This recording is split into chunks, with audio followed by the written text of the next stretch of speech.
Good morning. It's such a privilege to be in this place. Today I'm not going to sing or anything like that.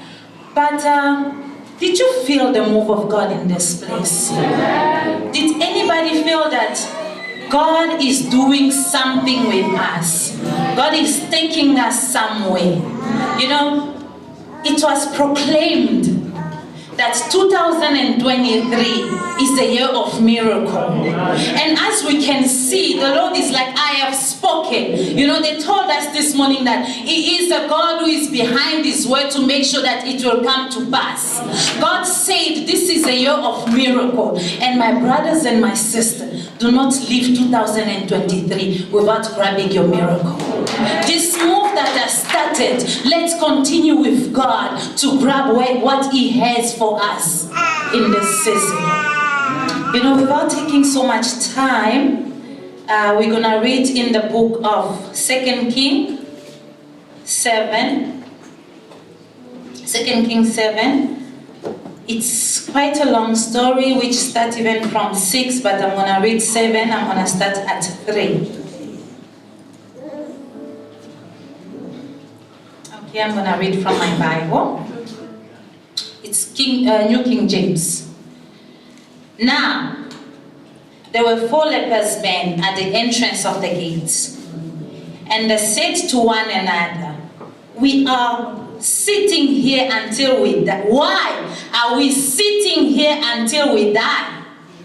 If we say we will enter the city, the famine is in the city, and we shall die there. And if we sit here, we die also. Now, therefore, come, let us surrender to the army of the Syrians. If they keep us alive, we shall live. And if they kill us, we shall only die. And they rose at twilight to go to the camp of the Syrians. And when they had come to the outskirts of the Syrian camp, to their surprise, no one was there.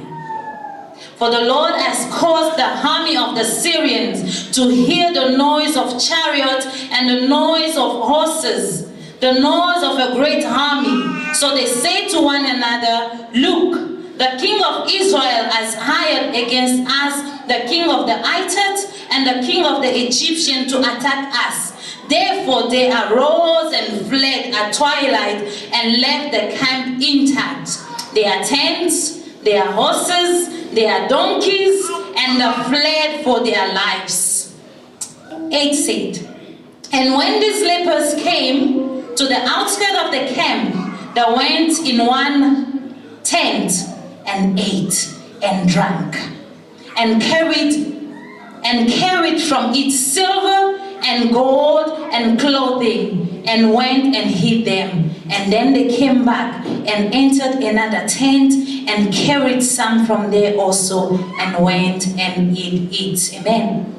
I'm going to stop there today for now. So Samaria was going through an interesting time. They were attacked by the Syrians. And it was going from attack to attack. It was going from war to war. And this time around, the king of the Syrians said, I'm going to do a siege. I'm going to besiege the Samaritan. I'm going to camp. A siege means it's an army operation that they will come and surround the town. So that nobody is allowed to go in, nobody is allowed to go down, and they cut the supply of important stuff. You know, and they surrounded the town.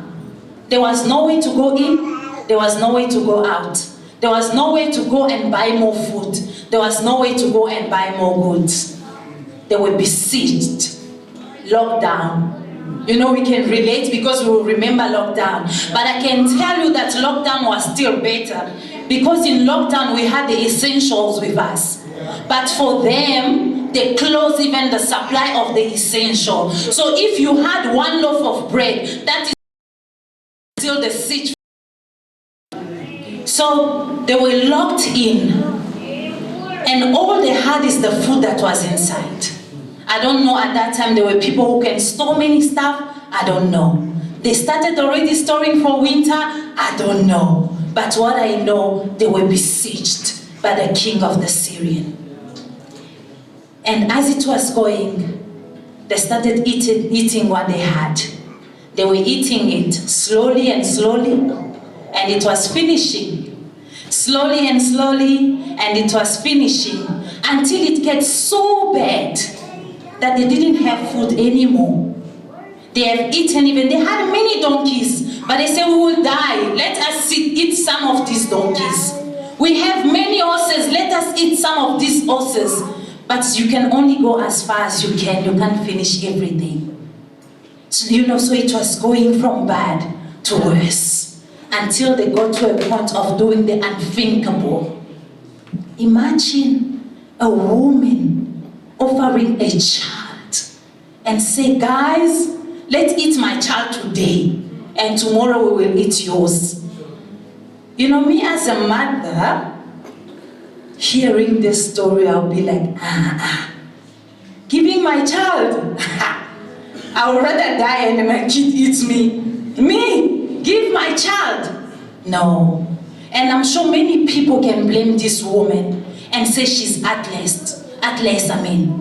But sometimes it's easy to blame somebody until you get in their shoes. It was not easy for that woman. We cannot say that she didn't have love. She carried that child. She nurtured that child. She nourished that child to get to a point where she can say, I can eat this. She did all of that. But the situation at hand was greater than keeping the child. If she got to that point, it's because, first of all, for them it was not easy.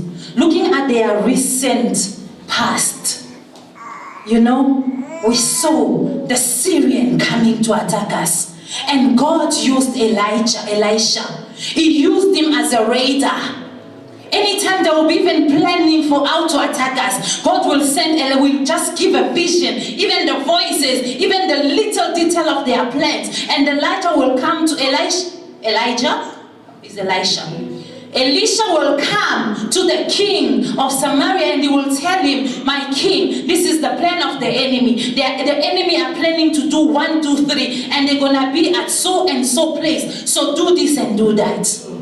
So for them, from there to being besieged and nothing is happening, it was a situation that was difficult for them to understand. Why this time around nothing is happening? Why this time around God is not working in the way that he always does? We have a radar among us. When they besieged them, they were all inside. The king, the people, Elisha, the priest, the elders, the sons of prophets, they were both inside. It's not like, because you have besieged us, Elijah is not here, that's why this siege is persisting. No, Elijah was there, suffering with them, going through the famine with them. The high priest was there, suffering with them, going through the famine with them. All of them were there. This king of the Syrian, not long ago, even his camp was testifying that in the camp of the Samaria there is a man, and that man will know even the little secret that you are speaking in your bedroom. So even the enemy himself knew that man is something else. That man can do things that we cannot understand. But even though he said, I will persist, I will attack, I will not stop. The enemy knows the power of your God. But even though he knows the power of your God, he's saying, I will not let her be. I will not let him be. I will not go away. I will still attack. That king came again. My king, did you forget so fast that you send your people to do almost the same thing? They went and surrounded Dothan, where Elisha was.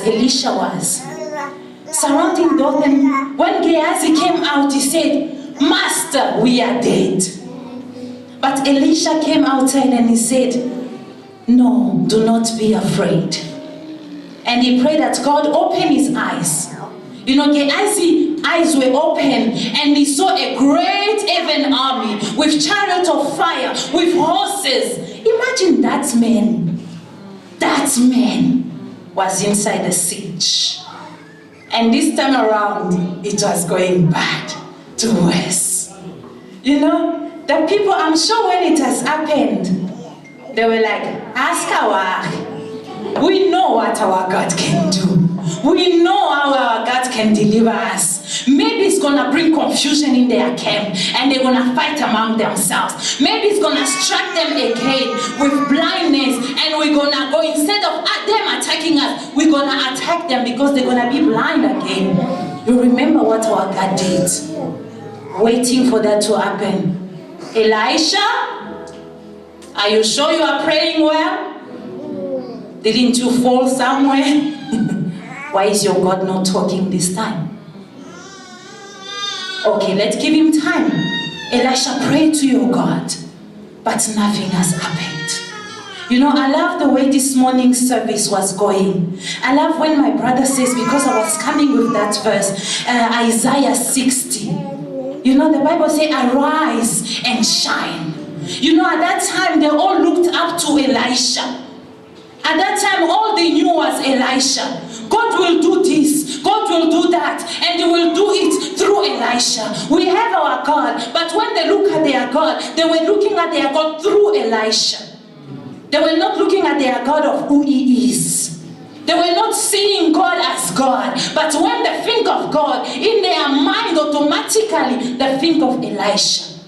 Because in those days, Elisha was like the representative of God among them.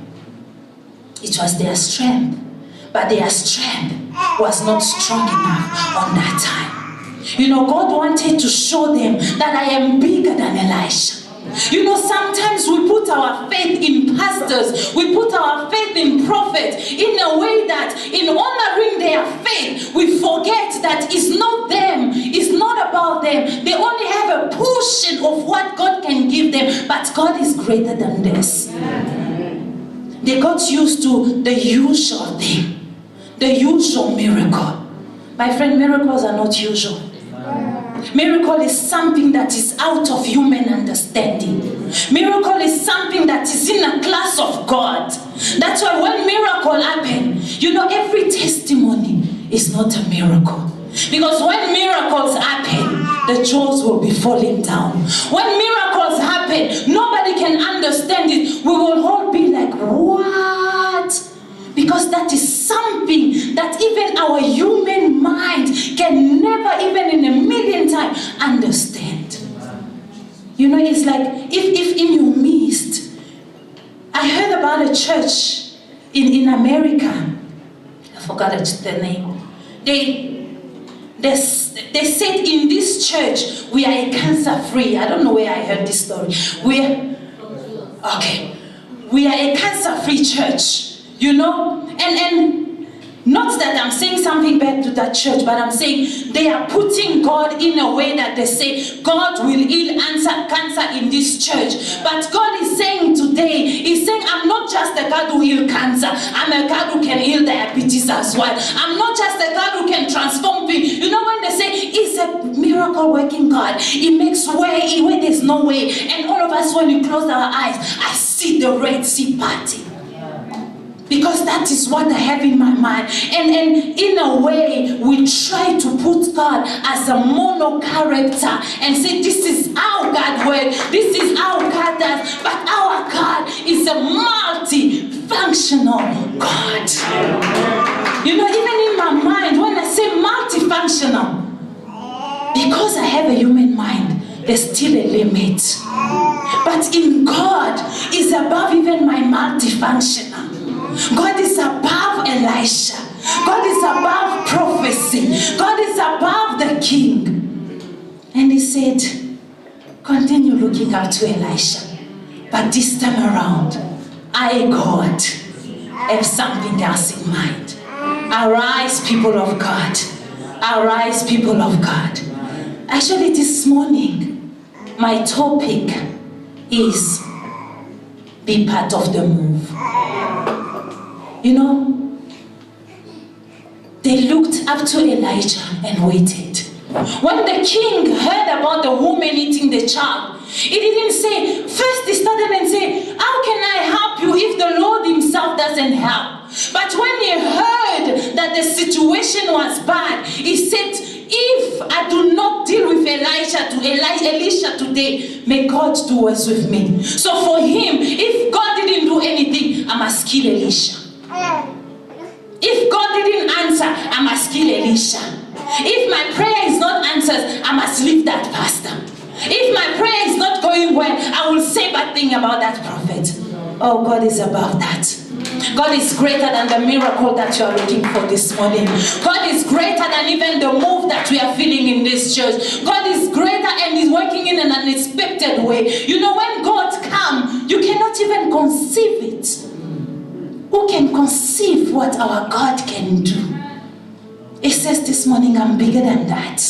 I'm bigger than what you're thinking. I'm even bigger than what you expected. I am bigger than the famine that you are going through. I am bigger than the blockages that you are going through. I am bigger than what you are seeing right now. What is tearing you apart?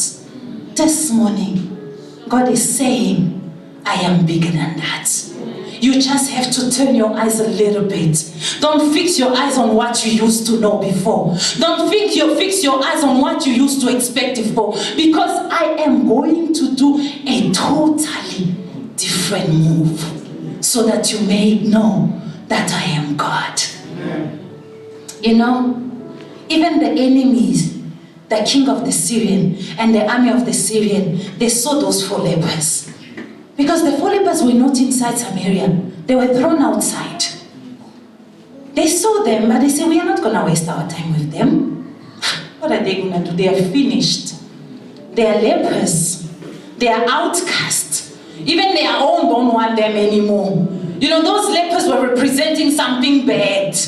Even to your own people, you are representing something bad just because of the situation you find yourself. How come you never contribute to any family thing? How come we cannot count on you? How come when you come you don't bring words of life? And how come you are draining all of us? Your own people, but to their eyes, you have become something else. They have to separate themselves from you. I don't know if anybody can relate. They have to separate themselves from you. They were there. Imagine your own people, nothing. The enemies, nothing. They know that you just sit there. But our God,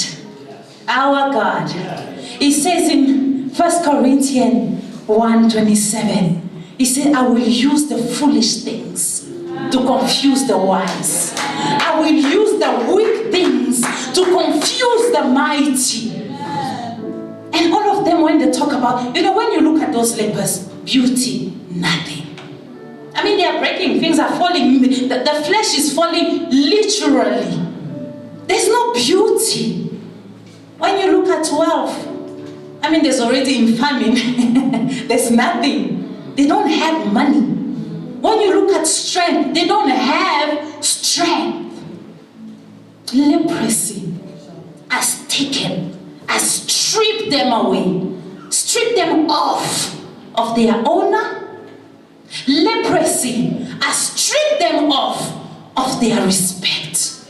Leprosy has stripped them off of their pride, of their strength, of their identity. Some people, they will say it's Gehazi and his sons, but I'm not sure, so I'm not going to confirm anything. But what I know right now, the Bible didn't say their names. All they could say is lepers. They were stripped of everything that human being can look at. Leprosy has disqualified them. For them, it was leprosy. For you and I this morning, what has disqualified you? in a point that even when the enemy imagine even the devil coming finding you, but he's like, I'm gonna work through. No, we will not get to that point in Jesus' name. Imagine even the enemy passing you and knowing that you are nothing. They just looked at them. You know, they might have been outside of the gate, but they were still the children of the promise. They were still the children of the promise. When we talk about the Israelites, they are also in. When we talk about the people who are the covenant with God, when we talk about the children of Abraham, though I am a leper, though I am crawling, though I am in pain, I know the covenant is there. My God will never erase it. To the sight of people, I am erased. But to the sight of God, my name is written in the palm of his hands. God said, I'm going to show you my power in another way. You know, as those lepers this morning, if you feel that there is something in your life that is disqualifying you, I want you to remember this morning, I should arise. You know, as we are talking every day, that we still have it's October today, the 1st. And I want God to do something for me before the end of the year. How bad do you want that thing? When you are standing with us here, there are some weeks ago we used to tell each other, because we need to be accountable to each other. How bad do you want God? You know, some of us ask for cars, for money, but this morning I want to tell you, on that thing that you ask God to cut the pattern that has been going in your life. Ask God to cut the pattern that has been going in your family. Ask God to cut the pattern that has been going in the country, and say, God, on what you're gonna do for me, that before the end of the year, I want you to cut this pattern. I want you to change my identity.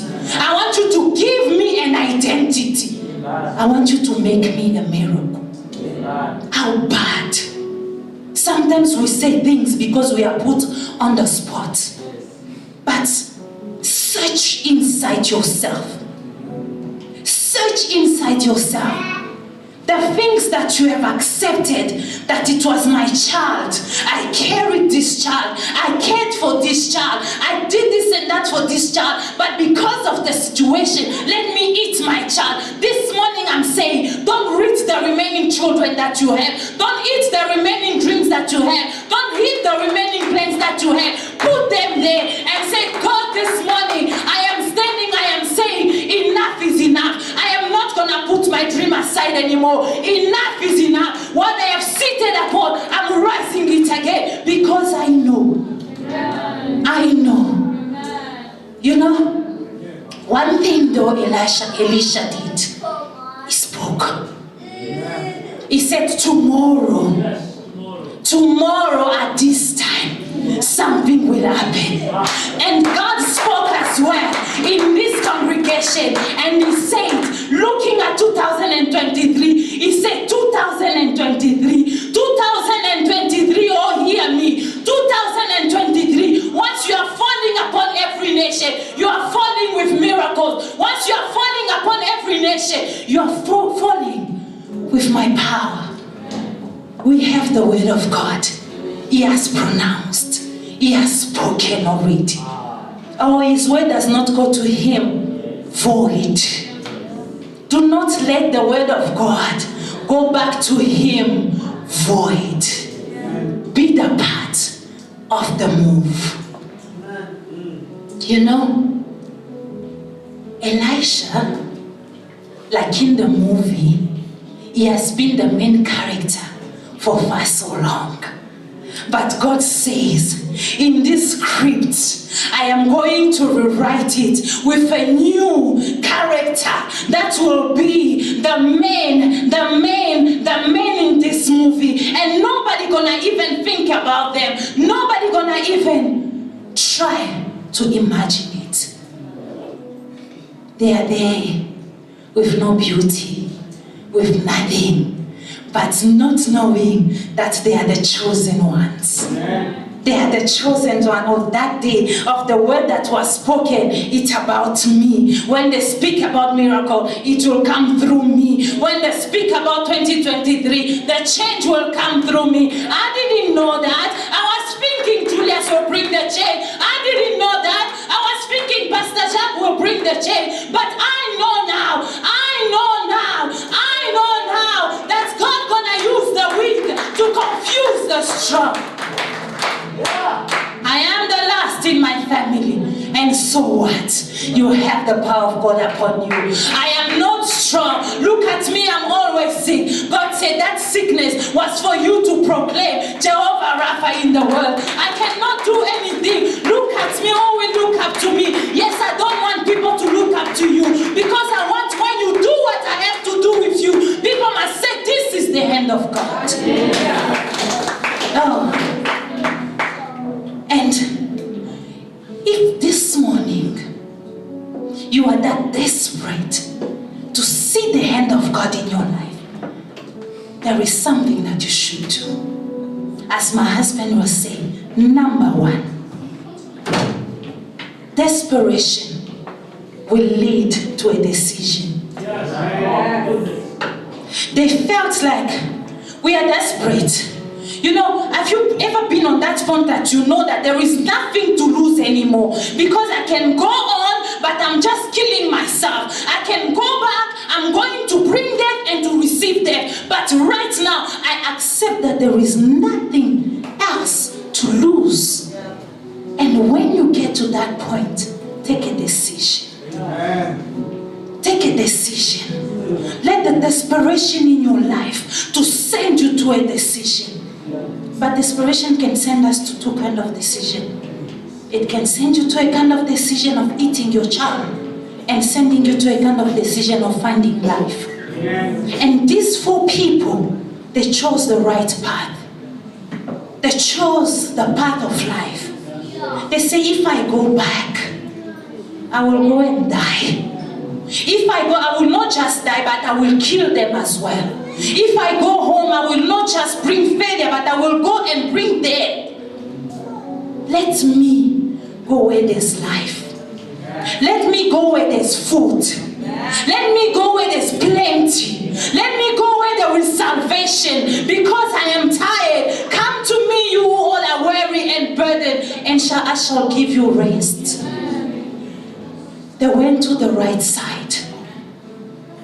They took a decision. And after taking a decision, number two, you have to take a step of faith and move. Take a step of faith and move. You know, you will say, how can I move? How can I go anywhere? I'm here, I don't even have 50 cents. How can I start this move? How can I say that I'm standing with faith? Look at those lepers. What did they have? At least you have your feet, which are in good shape. At least you have your head. At least you can still talk. We don't know how many teeth they lost. We don't know how many fingers they lost. But they say, I must move. Though it's hurting, I must move. Though it's falling, I must move. Maybe me moving, my leg may stay behind, but I must move. Maybe in moving, I'm leaving some part of my body, but I must move. I must move. It might be hard. I might persist. I must move. Don't give up. You know, maybe some of us this morning, we are at that step of moving. I want to tell you this morning, don't give up. Though it might look like there is no progress, or the progress is very slow, don't give up. Though it might look like I'm doing this but I'm being mocked, don't give up. I'm doing this but it's not producing anything, don't give up. Will this thing even bring something to me? Don't give up. It hurts, don't give up. There is no progress, don't give up. There is no result, don't give up. Keep on moving. Keep on moving. As slow as you can go, as fast as you can go, as crawling, as long as you can even crawl yourself. Keep on moving. Keep on moving. As you are moving, you are not moving alone. As As you are moving with the Lord of hosts. You know that army that Gehazi saw. Do you think that army disappeared? The army was there. The army was waiting for a move. The army was waiting for somebody to do something. They started moving, but they were not alone. I'm a leprous. I cannot do much, but the army is behind me. I am limping, but the army is behind me. You know, when they got to the camp, were they even limping anymore? Did they even remember the pain? Keep on moving. Because once you see the solution, once you see the result, you will forget about the pain. You know, the Bible says the present suffering cannot compare to the glory to come. Let yourself suffer. Let yourself be heard. Let yourself be insulted. It's fine. I'm fixing my eyes upon the goal. I am seeing what I want, and I'm going to go for that. Keep moving.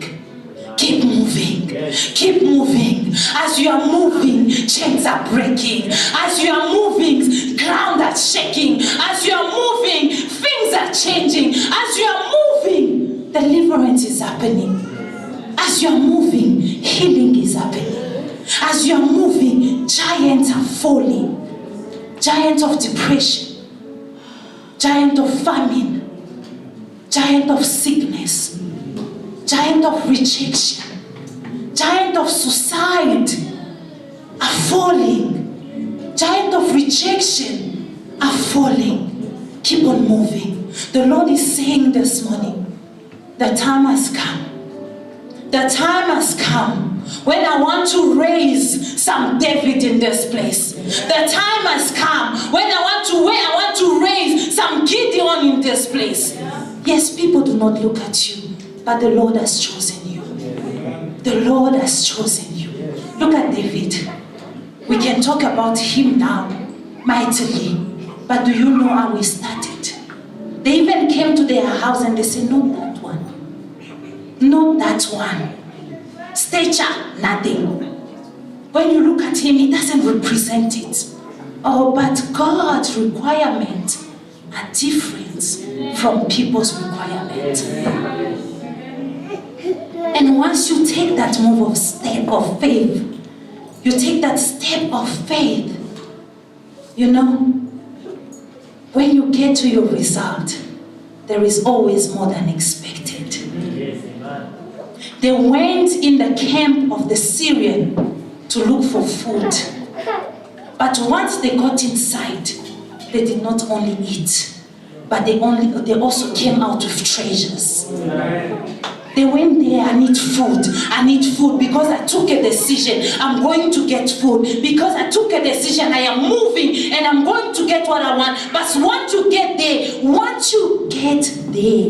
the Lord has something great for you. I went for food, but here I have silver. I went for food and here I have gold. I went for food, but here I have new clothing. And once the Lord gives you that, remember that the Lord does not bless me only for myself. The Lord wants to use us this morning to bless our community. The Lord wants to use us this morning to bless South Africa. The Lord wants to use us this morning to change the world. We are not called every nation for nothing. You know, when people are saying, Pastor, the Lord is saying Lerato. Yes. When people are saying, and I was about to say your name. When people are saying Yamkela, the Lord is saying Elizabeth. When people are saying Robert, the Lord is saying Esther. Because the Lord is saying, I'm going to use you as you are. I'm going to use you as you are. As you are expecting a miracle, the Lord want to tell you today that you are the miracle to this nation. You are the miracle. You are waiting for a miracle to come to you, not knowing that you are the miracle for other people. You know, there is miracles on hold. There is healing on hold. There is deliverance on hold. Because we are not rising up. The Lord is saying, rise up. Rise up. Rise up. Let the Gentiles come to your light. Arise and shine, and let your light be seen to the Gentiles. The Lord wants this morning for us, each one of us in this place, to let him be known to the world. God bless you. Shall we rise?